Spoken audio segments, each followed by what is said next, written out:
Esse jogo, que custa menos de R$ 60 na internet, já me fez ganhar mais de R$ 1 milhão e construir um negócio que fatura mais de 6 dígitos por mês. E pode ter certeza que não é como você está pensando. Eu não fiz dropshipping, não precisei investir em estoque, não rodei tráfego e o melhor de tudo, não precisei vender nenhuma unidade para alcançar o resultado que eu acabei de falar. Se você ficou curioso e quer saber o que eu fiz, fica comigo até o final do vídeo, mas eu te aconselho a pegar papel e caneta, porque hoje eu vou compartilhar com você a minha fórmula secreta. Caso você não conheça, esse é o Mastermind, ou senha, dependendo do fabricante. É um jogo composto por um tabuleiro e alguns pinos coloridos, e deve ser jogado por 2 pessoas. Para quem não conhece as regras do jogo, eu vou explicar aqui rapidamente como ele funciona, porque sem saber isso vai ser praticamente impossível entender o que eu vou te passar ao longo do vídeo. O jogo começa com um dos jogadores criando uma combinação com 5 pinos coloridos aqui nesse lado do tabuleiro. E aí, o outro jogador, que nós vamos chamar de desafiante, precisa adivinhar esse código exatamente como ele foi montado. Ou seja, tem que acertar as cores e a mesma sequência. Para dar uma ideia, né, se o código secreto aqui for feito repetindo as cores, né, sem uma limitação, existem 32.768 combinações possíveis. E se esse código não tiver cores repetidas, como é o caso do que nós fizemos aqui, o número de combinações possíveis cai para 6.720. Para o caso que eu vou explicar nesse vídeo, nós vamos utilizar essa segunda opção, porque você vai ver no final que é a que faz mais sentido. De momento, guarda só esse número com você, 6.720. Depois que o jogador 1 faz o código, é a vez do desafiante começar a decifrar a combinação escolhida. Nesse caso, o desafiante vai colocando as cores que ele imagina serem as corretas aqui nessa primeira fila. É importante falar que nesse momento, né, quando o desafiante vai fazer aqui a primeira combinação, não existe informação nenhuma e tudo se baseia em chutes. Então, por exemplo, são 8 pinos, né, são 8 cores diferentes e precisa escolher 5 aleatoriamente. Não tem nenhuma forma para dizer assim, aumentam as chances. Como os números mostram, né, e eu falei, existe uma chance em 6.720 vezes de acertar. Isso, para ficar mais claro, né? Quer dizer que se uma pessoa, sem nenhuma informação em nenhum momento, tentar montar esse código só fazendo combinações, mudando ali a cada tentativa, ele pode testar e modificar o código até 6.720 vezes até acertar. Mas no jogo não precisa ser assim, porque aqui a cada rodada o jogador que criou a senha, né, que montou o código aqui, ele precisa informar os acertos para o desafiante. E esse feedback, vamos chamar assim, é feito com esses pinos menores, que são colocados aqui, desse lado do tabuleiro. O pino preto significa cor certa na posição certa e o pino branco significa cor certa na posição errada. Então, se depois de fazer a primeira combinação, o desafiante recebe um pino preto e 2 brancos, ele já consegue tirar várias conclusões para a próxima rodada. Aqui, por exemplo, o pino preto indica que tem uma cor certa na posição certa, então nós podemos ver aqui que é o 4, né, o azul, e existem 2 pinos com a cor certa na posição errada, que é o verde, que aqui está na 3 e aqui na 1, e o outro, o vermelho, né, que é aqui na posição 3 e aqui na posição 5. Então, é isso, né? Temos uma cor certa na posição certa e 2 cores certas na posição errada. Essas informações é que o desafiante vai utilizar para montar a próxima, né? Então, na próxima, ele vai mudando a combinação com base nisso para chegar mais perto de acertar o resultado. A grande questão aqui é que sempre é preciso ir fazendo testes para descobrir qual é a posição certa na cor certa, né? E quais são as outras 2 que estão corretas e precisam mudar de posição. Como não dá para a gente saber exatamente qual é o pino que está certo e qual o que está errado, pode ser que na rodada seguinte o desafiante tire um pino, às vezes que estava correto, e coloque ele em outro lugar. Mas isso, com as informações que a gente recebe, né, que são dadas a cada rodada, dá para ir ajustando. E geralmente não é preciso nem chegar aqui no final das 12 tentativas possíveis. E é com isso que eu quero que você fique na cabeça agora. Porque foi exatamente entendendo essa lógica que eu criei e monetizei mais de 20 canais no YouTube, o que me ajudou a faturar alguns milhões de reais só com o AdSense na plataforma. O YouTube é como se fosse o jogador que faz o código e nós somos os desafiantes que temos que decifrar essa sequência. Até talvez a analogia mais correta seria dizer que o espectador é o jogador que faz o código e o YouTube é o tabuleiro. Mas aí é uma questão só de ajustes, né? Na verdade, para ficar mais fácil, vamos usar essa referência de só duas partes. O YouTube monta o código e a gente decifra. E assim, como no jogo, o YouTube dá os feedbacks pra gente. Só que em vez de pinos pretos e brancos, ele mostra métricas no YouTube Studio. Só é preciso saber interpretar. E agora que já sabemos como o jogo funciona e como ele se relaciona com o YouTube, só falta saber o que são os pinos coloridos e como jogar o jogo. Mas o da plataforma e não esse aqui do tabuleiro. Para decifrar o código do YouTube, são 5 pontos que você precisa acertar, igual o Mastermind. E o primeiro ponto é a escolha do tema. Muita gente erra logo nesse. O principal erro que eu vejo é escolher o tema sem levar em conta o interesse dos espectadores. Por exemplo, nós estamos em ano de Copa do Mundo, eleições e com várias guerras acontecendo ao mesmo tempo. Você acha que, com tudo isso, as pessoas vão ter mais interesse nesses assuntos ou em saber o que você tomou no café da manhã?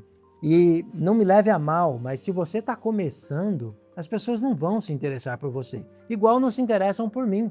Quem está aqui no meu canal está porque tem interesse em algo que eu tenho para ensinar e não na minha vida. A menos que você seja o Cariani ou qualquer outro desses influencers, ninguém vai querer saber. E eu usei um exemplo que se encaixa mais em um canal pessoal, mas que cabe perfeitamente em canais darks. Eu vejo muita gente postando vídeos de assuntos que ela acha interessante, mas sem prestar atenção se esse é um assunto que interessa a outras pessoas. A boa notícia é que, assim como no jogo, dá para corrigir isso na próxima rodada depois de receber o feedback. Mas como que vem esse feedback? Normalmente, tá? Não é sempre, mas normalmente o feedback de um erro no tema, vem no número de impressões. Vídeos com temas que não despertam tanto interesse não costumam ter muitas impressões. Embora outros fatores, como o CTR e a retenção, possam interferir nas impressões, o primeiro sintoma vai aparecer aí, nas impressões. Às vezes, o vídeo até tem um bom CTR, uma boa retenção, mas ele não decola. E isso é por conta do tema. É um tema que as pessoas não têm tanto interesse ali naquele momento. Geralmente, antes de definir o tema de um vídeo, eu faço uma pesquisa no próprio YouTube para tentar identificar se aquele assunto desperta o interesse ou não. Eu faço uma pesquisa e aí eu tento encontrar vídeos que falam do mesmo assunto e vejo se eles tiveram bastante visualizações. Veja bem, eu não estou procurando vídeos iguais, mas da mesma temática. Por exemplo, eu tenho um canal que fala sobre assuntos relacionados ao mundo do agro. E aí, imagina que eu quero fazer um vídeo falando sobre determinada raça de cavalo, porque eu achei interessante. Aí eu vou lá, faço a pesquisa, e na pesquisa eu encontro vários vídeos falando sobre aquela raça, cada um com uma abordagem, e eu vejo que todos foram mal. Isso, para mim, é um sinal de que aquele assunto não desperta tanto o interesse das pessoas, por mais que eu pense que a minha abordagem será diferente. Nesse caso, o que eu costumo fazer é deixar ali a ideia na minha lista de temas e partir para outra. Para ser sincero aqui com você, às vezes eu acabo fazendo vídeo, principalmente para testar. E na maioria dos casos, eu sempre quebro a cara. Claro, essa pesquisa é mais profunda do que só digitar ali e ver os principais vídeos, né? Tem alguns outros critérios, mas se eu for tratar aqui, né, mais a fundo disso, vai acabar desviando o foco desse vídeo, que é para ser um vídeo mais amplo, falando de mais assuntos, e vamos ficar muito tempo só nisso. Então, se você quiser saber mais sobre essa etapa, né, a pesquisa para validar um tema, deixa aqui nos comentários que eu faço um vídeo aprofundando nisso. E agora vamos para o segundo pino do código do YouTube, que é a thumbnail. Só para continuar falando aqui da questão de probabilidades, né, ou possibilidades, depois que a gente acerta o primeiro, se você acertar no tema do vídeo, para terminar a combinação de 4 cores, vão ser só 840 possibilidades. Então a gente saiu aí de um universo de 6.720 possibilidades e baixou para 840. Por isso que é muito importante a gente ir acertando passo a passo do código. Eu coloquei a thumbnail em segundo lugar porque eu considero ela a etapa mais importante depois da escolha do tema. Porque não adianta nada eu ter um tema espetacular, que eu tenha validado com pesquisas, que eu tenha certeza que é um assunto que as pessoas querem saber, se eu não tenho um bom ângulo para trabalhar na miniatura do vídeo. Vamos retomar o exemplo do cavalo. Vamos supor que nas pesquisas eu encontrei vários vídeos falando sobre aquela raça e que muitos deles ultrapassaram a marca de 1 milhão de views. Aí eu resolvo produzir e posto ele com uma thumb que mostra um cavalo, às vezes a foto está até mal tirada, não dá nem para identificar muito, e tem uma frase tipo assim, a história da raça tal. Agora imagina que eu faço uma thumbnail com o cavalo com uma cara assustadora e um texto mais ou menos falando: se você ver um cavalo assim, corra. Qual você acha que vai ter mais resultado? Por mais que alguém possa dizer que clicaria na thumbnail da história da raça, eu posso afirmar com toda certeza que a que tem mais chances é a segunda. Ela trabalha com elementos comprovados que geram mais cliques, que é o medo e a curiosidade. A pessoa vê aquela thumb, ela começa a pensar no porquê ela deveria correr daquele cavalo, ou quais são os perigos que ele pode oferecer. Mas tem um detalhe que eu preciso, para ficar claro, né, o porquê da thumb ser o segundo pino do nosso código, é porque eu não posso fazer um vídeo contando uma história do cavalo e depois fazer uma thumbnail falando para as pessoas correrem se verem um, porque isso não está no vídeo. Agora, se eu penso na thumbnail antes, eu posso direcionar o meu roteiro para que a thumb faça sentido. E se você errar na thumb, aí vai ser fácil saber, né, na hora do feedback, porque o CTR vai ser bem abaixo da média do canal. É claro, o CTR não é só uma combinação, não é só a thumb, né? Existe um outro fator que é o próximo pino, que eu vou falar aqui. Mais uma vez, só para fechar a questão aí da thumbnail, vou repetir mais uma vez, é que, assim como no jogo, se você errou nessa rodada ou nesse vídeo, você pode corrigir na outra. O que não pode é insistir no erro. O terceiro pino, né, acho que muita gente aí já deve ter percebido, que é o título.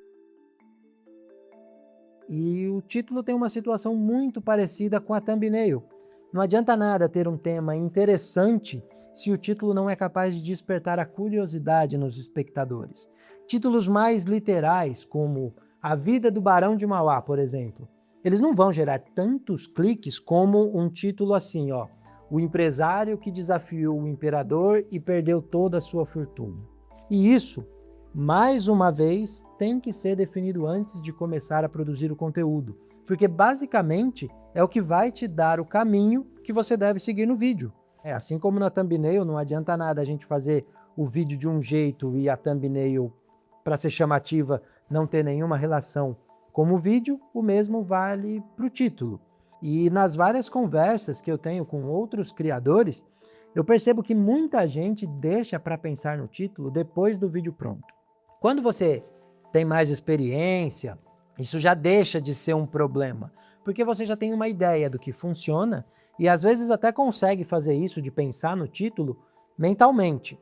Mas quem está começando, o ideal é avaliar as possibilidades de título antes de escrever a primeira linha do roteiro. E aí, por exemplo, a gente estava em 840 combinações, né, no segundo pino, quando a gente passou para o terceiro.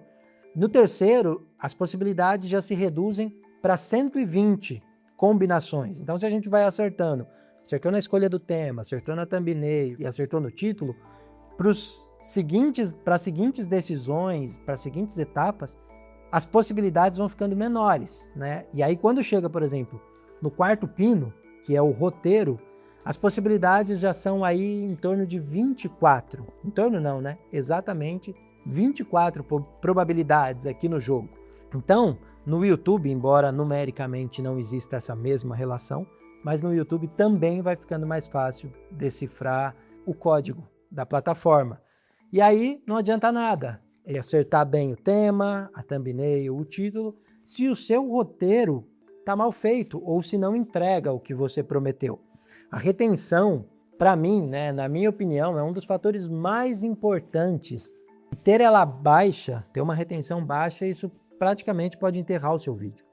E o maior erro que eu vejo na produção de roteiro, além da terceirização completa para IA, é não ter claro o que foi feito.